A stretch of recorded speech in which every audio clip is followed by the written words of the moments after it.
13강 영조와 정조의 정치, 개혁 정치로 넘어가기 전에 우리 지난 시간에 배웠었던 12강 붕당 정치의 전개와 변화 한번 다시 복습하면서 넘어가겠습니다. 우리 지난주에는 거의 임진왜란과 병자호란 그리고 광해군의 중리배교 위주로 수업을 했었어요. 선조, 광해군이 영창대군을 살해하면서 이목대를 폐위시키고 영창대군을 살해하면서 이제 끌어내려줬어. 그리고 서인 세력들이 누구를 옹립시켰어? 인조였지. 우리가 이거를 인조반정이라고 해요. 인조반정. 누가 주도했다고? 서인 세력이 주도했었다고. 자, 그 다음은 북벌을 추진했었던 효종.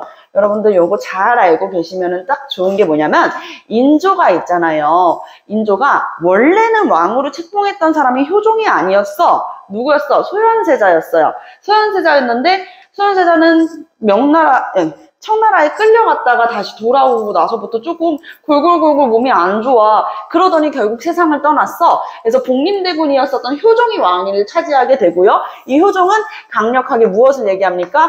북벌, 송시열과 함께 북쪽을 벌하자. 북벌을 얘기한 거야. 송시열.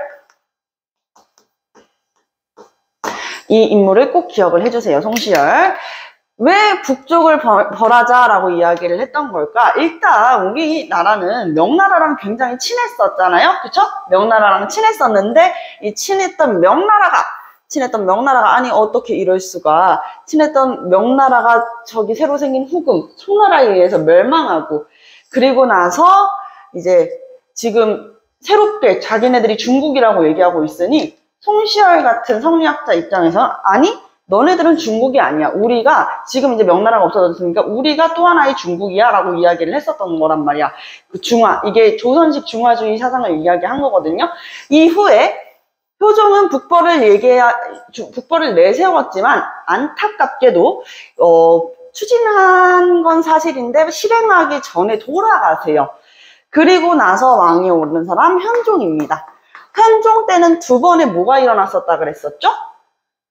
현종 때는 예송 논쟁이 있었어요. 왜요? 효종이 죽고 나서 효종이 먼저 죽었을 때가 1차 예송이었고 그리고 2차 예송은 효종의 비가 사망하게 되자 상복, 예복을 입는 기간을 두고 이제 논쟁이 펼쳐졌었던 예송 논쟁이 있었다. 예송 논쟁. 그리고 나서 효현 다음에 누구야? 숙종이죠. 숙종 때는 세 번에 뭐가 있었어요? 세 번에 환국이 있었어요. 세 번에 환국이 있었다.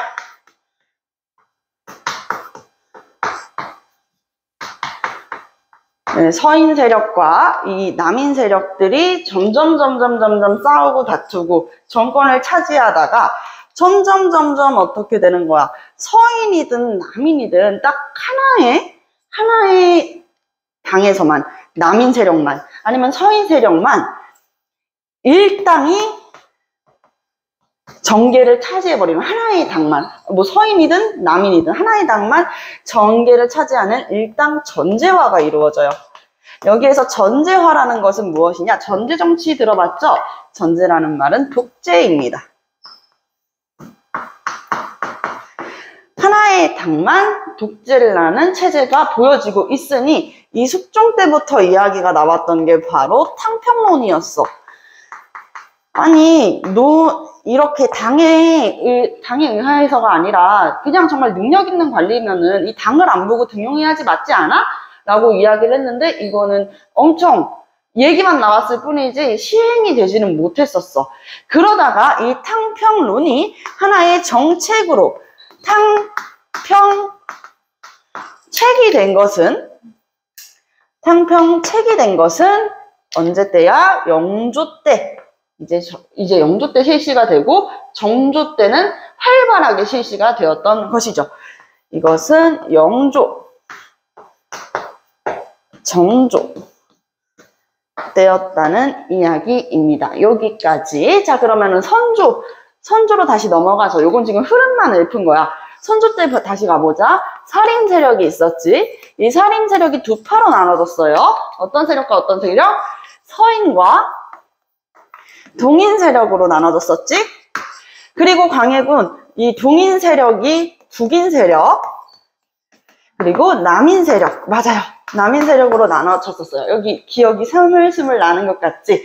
이 북인 세력도 좀 더 깊게 얘기하면은 대북이 있었고 맞아요. 소북이 있었어요. 이 대북은 누구를 지지하는 거야? 광해군을 지지하는 세력이었고 소북은 반대로 영창대군을 지지했었던 세력이었어.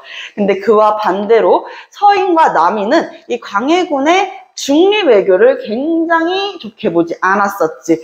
여기에다가 중립외교. 중립외교. 선조 때 뭐 일어났었어? 7년 전쟁? 맞아요. 임진왜란. 임진왜란이 일어났었고 광해군 때는 중립외교. 이 중립외교 마음에 들지 않았었는데 광해군이 결국 영창대군을 살해하고 이목대를 폐위시키자.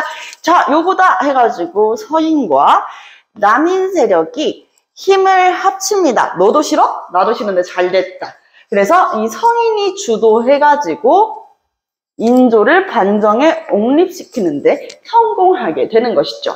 자, 이제부터는 정치 서인이 주도하고 남인은 참여하는 형태로 정치가 운영됩니다. 자, 서인이 주도한다, 주도권을 가지고 있다. 남인은 참여를 했었다. 여기에서 선생님 그럼 북인 세력들은 다 어떻게 됐어요? 북인 세력들은 광해군이 폐위되면서 대거 축출이 됩니다. 그러면은 북인 없어졌다. 우린 지금 뭐만 보면 돼요? 서인과 남인만 보면 되는 상황인 거야. 서인과 남인만 보자고. 자, 인조 때 서인이 주도를 했었다. 마찬가지로 효종 때도 대부분 이제 서인 세력들이 주도를 했고요. 대표적인 서인의 이 송시열이라는 사람이 있었습니다. 그러다가 이제 현종 때 무슨 일이 벌어지게 되냐? 아까 얘기했다시피 예복, 상복을 입는 기간을 놓고 논쟁이 펼쳐지게 되는 것이에요. 원래 효종은 뭐였다고? 원래 효종은 국림대군 왕자였어. 왕이 될 사람이 아니었잖아. 왕이 될 사람이 아니었는데 이 사람이 죽었다? 그러면 우리는 예법에 따라가지고 왕자가 죽었으니 상복을 1년 입어야 된다라는 서인 세력들이 있었고, 그리고 아니다, 무슨 소리냐, 우리 효종께서는 왕이었다라고 얘기하는 남인 세력들이 있었어. 1차 예송논쟁 때는 1년만 입기로 해요. 아이고, 1년. 즉 누가 승리한 거야? 서인승. 자, 2차 예송논쟁 때는 남인이 승리하게 됩니다. 주도권을. 또 여기도 마찬가지로 1년 남인이 주도하게 된다. 남인이 주도하게 된다. 근데 누가 예복을 입는 걸로 이랬던 거예요? 1차는 효종이 돌아가시고 효종 B가 2차로 돌아가셨을 때 장렬왕후가 입을 예복의 그 기간을 놓고 이렇게 됐던 거란 말이야. 알아두시면 되고요. 이렇게 남인이 이제 현종 때 주도하게 되고, 현종도 나름대로 스트레스를 많이 알았었나 봐. 오래 살지는 못했었어요. 내 눈앞에서도 이거 같다고 계속 자기네들끼리 싸우면은 나도 스트레스 받을 것 같기는 해. 자, 그리고 나서 숙종입니다. 숙종 때는 남인이 주도하고 있었던 정세를 서인이 다시 빼앗다기보다는 이제 서인이 주도하게 돼. 여기 기억을 해주시고요. 한국, 경신환국이었다. 경신환국 때 다시 누가 주도하는 거야? 남인 세력 숙청당하면서 서인 세력이 주도했었다. 자, 그리고 두 번째 환국은 기사환국이었습니다. 기사환국도 요거는 지난번에 선생님이 이야기를 했었는데 장희빈이라고 들어봤어? 장희빈? 이 숙종의 여자들, 장희빈과 인현왕후가 있었어. 인현왕후라고 하면은 왕후잖아. 뭐겠어? 숙종의 아내잖아요. 근데 장희빈은, 아내는 아내였으나, 이 왕비가 아니었단 말이야.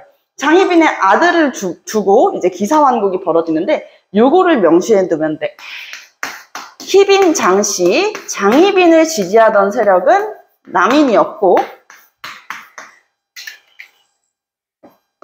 인현 왕후를 지지했던 세력은 서인이었어. 요거를 알면 한국에서 어떻게 바뀌는지도 여러분들 한국 때 누가 정치를 주도할 수 있는지도 대충 감을 잡을 수가 있겠지. 기사한국 때 이 남인 세력들이 주도를 해서 이제 남인이 주도하게 되는 거야. 남인이 실세를 꽉 잡게 되거든. 그러면서 이 기사완국 때 인현왕후도 폐위시켜버려요. 폐위시켜버려. 그리고 나서 마지막에 이 갑술한국 경신기사 갑술로 외웁니다. 갑술한국 때는요, 이제부터는 서인 세력이 주도를 해서 다시 인현왕후를 다시 복위시켜요. 왕후 자리로 다시 복위시킨다. 서인 주도. 이렇게 이제 서인이 주도하게 되고 서인 세력은 나중에 가서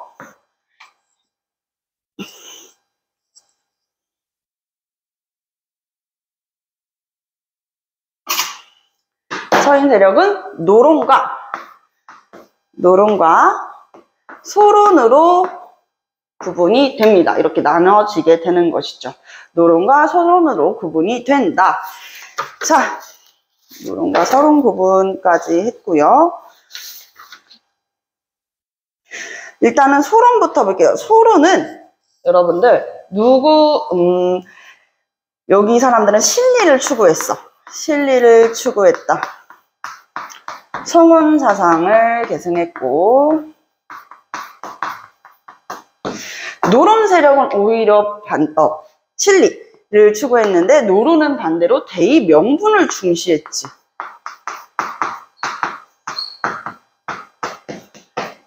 아까 얘기했던 송시열도 마찬가지로 노론이었어.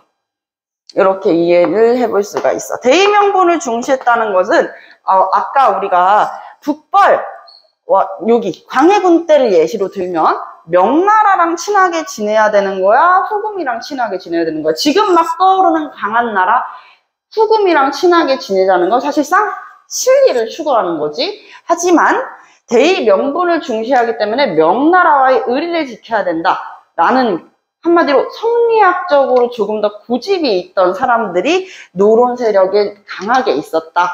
이렇게 이해를 해보면 됩니다. 소론, 노론. 이러면서 정계를 소론이 차지했다가 노론이 차지하면서 하나의 당만 차지를 하는 거야. 우리나라도 지금 거의 양당제잖아. 물론 여러 당들이 있어요. 근데 우리가 지금 국정에서 막 정치적으로 막 여러 당들이 다투고는 있지만은 딱 두 가지 당이 계속 왔다 갔다 바뀌면서 정권을 잡고 있지. 민주당과 국민의힘이 있어요. 그치? 우리나라 진보와 보수당이 이렇게 있듯이 두 가지 당이 계속 서로 이렇게 치고받고 싸우면서 해야 되는데 얘네들은 한 당만 잡아가지고 국정을 주도하게 되니까 아까 얘기했던 하나의 당만 정계를 차지하는 일당 전제화가 이루어진다. 숙종께서는 이러면 안 되는데 라고 얘기하면서 탕평론을 이야기하였지만 이 탕평론은 시행되지 못하고 영정종 때 탕평책으로 실시가 된다. 여기까지가 우리가 지난 시간에 배웠던 부분입니다. 요거 한번 싹 지우고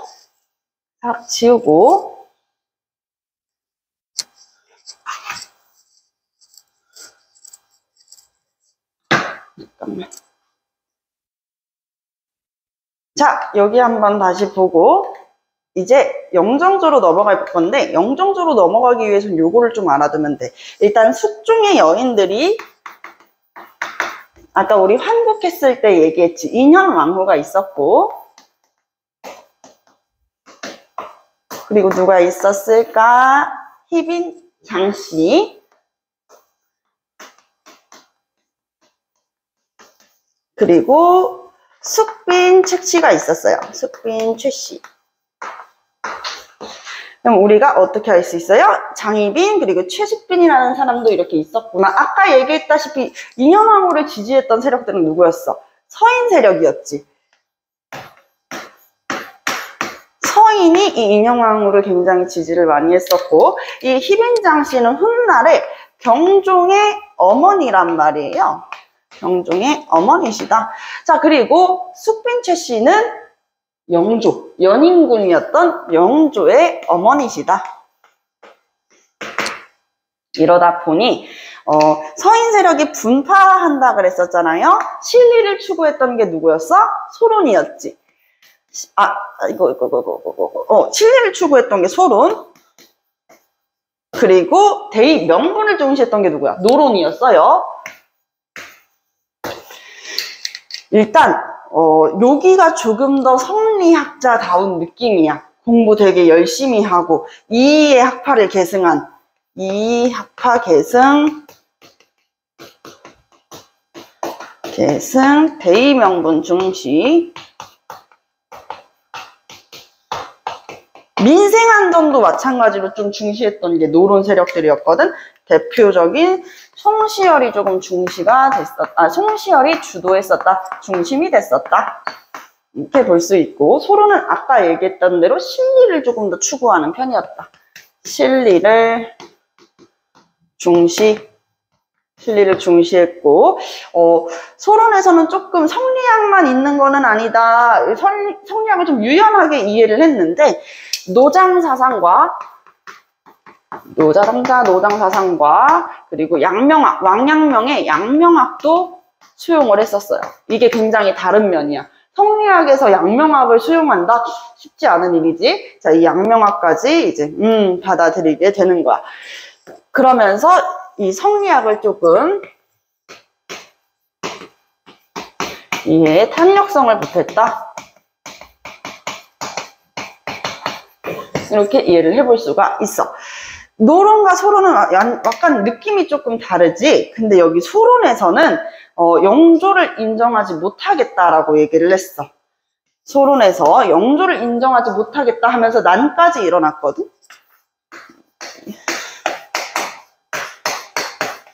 인정 못해 라고 했던 거야. 영조, 숙빈 최 씨의 아들, 난 절대 인정 못해. 이러면서 노론과 소론이 서로 치고받고 싸우는 양상을 띠고 있었던 때였어. 자, 이제 영조의 업적 한번 넘어가 볼게. 다 썼다면 지우도록 할게요.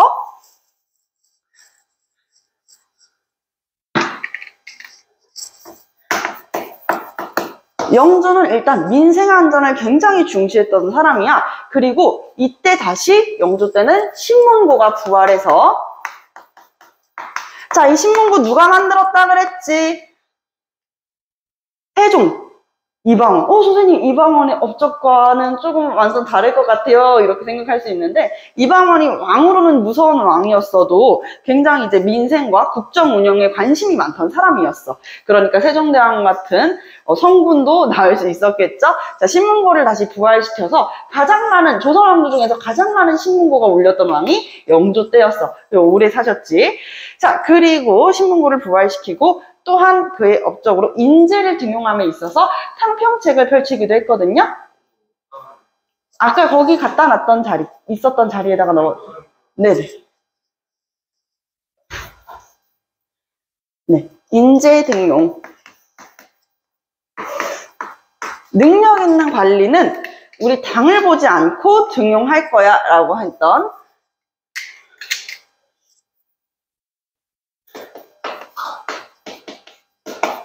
탕평책을 실시했었다 라고, 탕평이 하나의 정책이 된 거죠. 탕평책 실시, 이렇게 볼 수가 있습니다.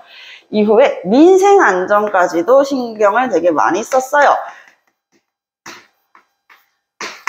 노론 세력들이 민생안정을 되게 중시했었다 그랬었잖아. 그 영조를 지지했던 그래서인지 민생안정에 되게 신경을 많이 썼어. 그래서 시작됐던 게 바로 여러분들이 알고 있는 대동법은 광해군 때, 균역법은 연조 때였어. 균역법이라는 게 무엇이냐? 이제부터 우리 임진왜란 휴전 중에 만들어졌던 우리나라의 직업 군인들. 누구였지? 네 글자로? 훈련도감. 기억나요? 네. 훈련도감이 임진왜란 중에 창설되잖아. 이 훈련도감이라는 거 직업 군인 체제야. 이제 농병일치 사회가 아니라는 거야. 군인이 존재하지. 그렇다 보니 야 군대 갈 사람 이렇게 뽑잖아. 이제 징병제가 아니야. 무조건 군대를 가야 되는 게 아니야. 군대를 가야 되는 경우 이제 나이가 16세 이상이 되면 성인이 되면 군대 갈 나이가 되면 우리가 이제 군포 이 옷감이라는 거거든요. 옷감 군포를 납부를 했어요. 근데 이게 원래 두 필이었는데 이거를 두 필에서 군포 납부를 두 필에서 한 필로 바꾼 것이 바로 영조였습니다. 군포 납부를 한 필로 줄여주었다. 이전에 한 필이라니 훨씬 더 도움이 많이 되었겠는데 라고 생각해 볼 수가 있는 것입니다. 자, 그리고 인재를 등용함에 있어서 인재 등용은 누구의 권리야? 왕의 권리야? 자, 상평책 그룹으로 등용해야 되지. 만약에 우리가 사람을 등용하는 거 행정기관 중에 무슨 조라 그래요? 무슨 조라 그러지? 2조라 그러지. 2호 예병형 공 중에서 2조였잖아. 2조에서 이 관리를 등용하고 채용하는 자리 2조 전랑의 권한을 약화시킵니다.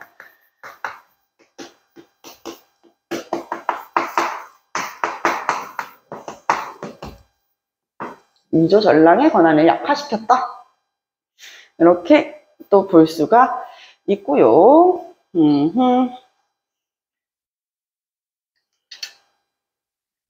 또 분당의 근거지였었던 서원이 있어요. 서원은 사실 우리가 조선 후기를 배우면은 흥선대원군 때 다 없어졌다라고 배우는 경우들도 있는데 흥선대원군이 없애기 전에 흥선대원군이 47개의 서원만 남기기 전에 전국적으로 서원을 좀 축소시켰던 사람 영조도 있습니다.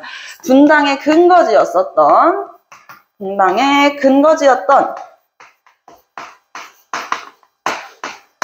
서원을 정리합니다.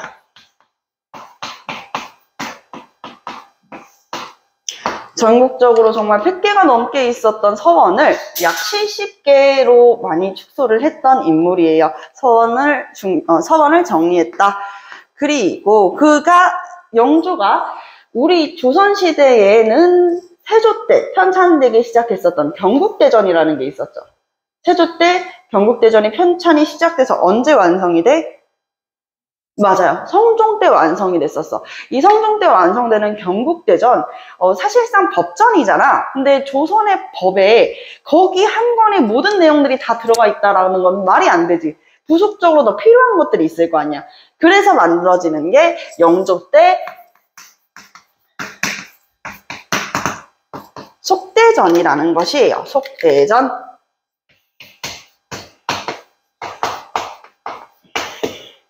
경국대전 안에 들어갈 내용 중에 조금 모자란 내용들을 속대전에 같이 넣었었다. 속대전이 편찬이 되고, 그리고 동국문헌비고,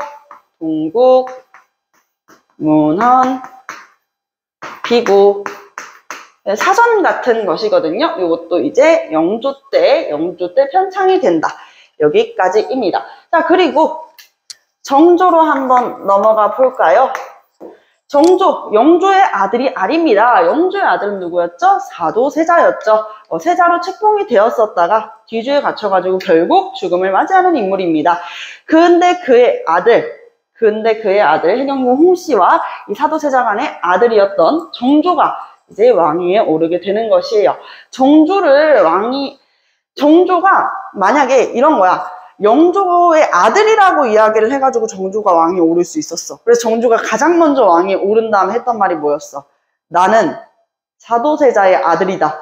그러니까 이제 다들 헐, 우리가 엄청 괴롭혔었는데 망했다 이러면서 아니, 망하지 않았어. 정조를 죽여야겠어 라고 생각을 하면서 정조는 매일 밤 진짜 뜬 눈으로 밤을 지새울 정도로 이 자객한테 시달렸어.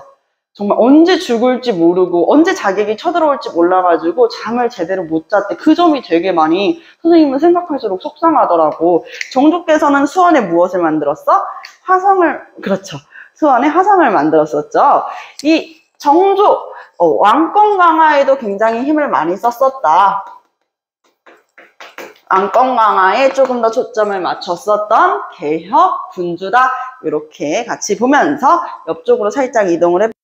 네, 우리 정조로 같이 넘어가 볼게요. 정조도 마찬가지로 탕평책을 실시를 해요. 근데 이 탕평책 여러분들이 생각했을 때 어떻게 하면은 노론과 소론에 갈리지 않고 탕탕평평하게 여러 관리들을 등용할 수 있었을까? 일단 서로 이제 노론이든 소론이든 당이 다르다 그래가지고 그 당을 언급하면은 관직에서 그냥 관직을 박탈당했어.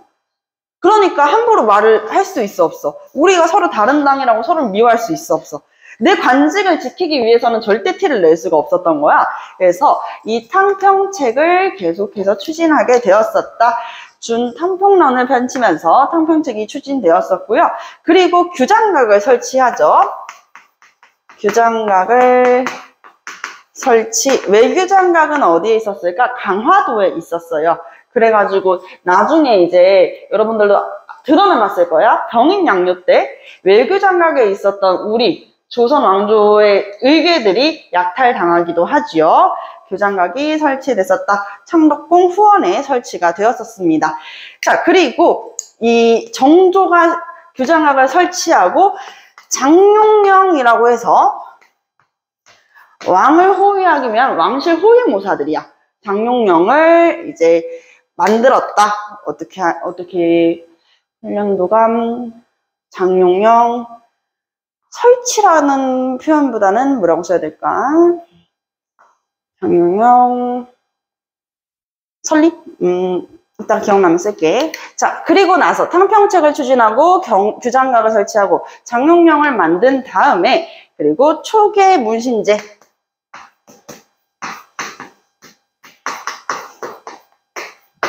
정조께서는 조선 시대는 원래 이 법제적으로 양천제거든? 무슨 말이냐? 법적으로 조선에는 두 가지 신분밖에 없어. 바로 양인과 천인이야. 천인은 사람으로서의 대우를 받지 못했어. 근데 이 양인들은 뭐 양반이 될 수도 있고 상인이 될 수도 있고 상민이 될 수도 있고 평민이 될 수도 있고 여러 신분들이 있었고 이 양인 안에 또 무슨 신분이 있어? 첩의 자식이었던 서얼이라는 신분도 있었어. 뭐라고? 서얼 아시겠죠? 이 서얼에 대한 차별이 굉장히 심했었단 말이야. 서얼은 감히 문과 시험도 못 봤었어.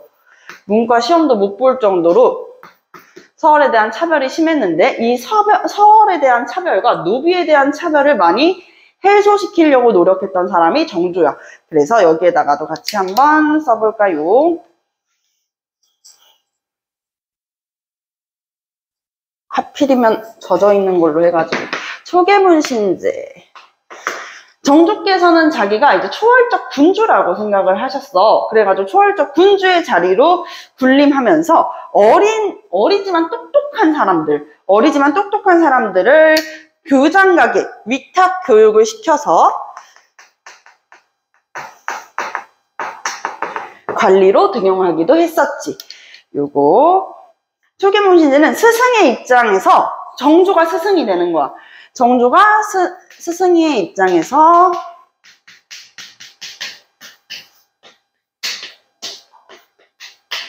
관리를 재교육하는 거지.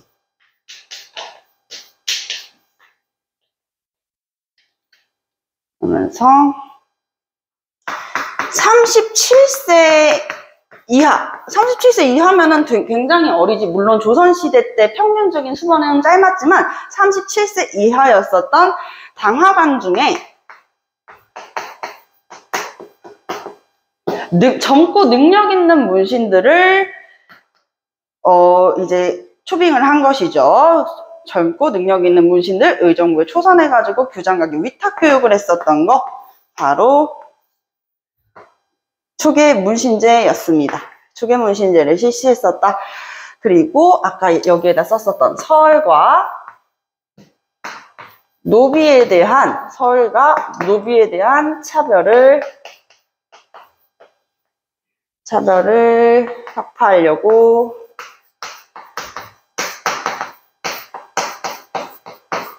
굉장히 노력을 많이 했습니다. 그래서 여러분들도 알고 있는 대표적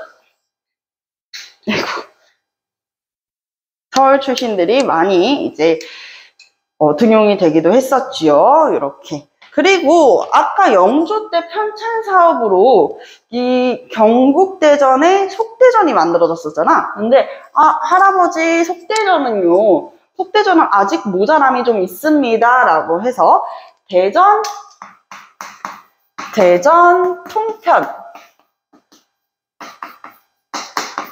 통편이라고 하는 이 속대전을 잇는 경국대전에 이 법전이 또 만들어집니다.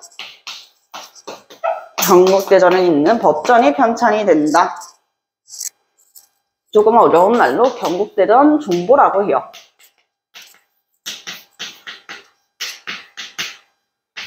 종보라고 이야기를 하고 있습니다. 이 외에도 외교문서였던 이제 동문휘고 등등등 많이 있지만 여기까지만 이야기를 해보도록 하고, 정조 때 노비에 대한 차별을 완화했었고, 대전 독변 탁지지,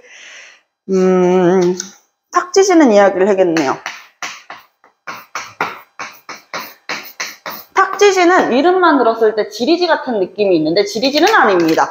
탁지지는 국정의 호조. 2호 예병형 공중의 호가 뭐였어요? 나라의 무엇을 관리하는 거야? 이거 뭐지? 그렇죠. 나라의 재정을 담당하는 거예요. 그래서 이 탁지지 호조의 여러 사건을 담은 재정에 관한 책이었어요.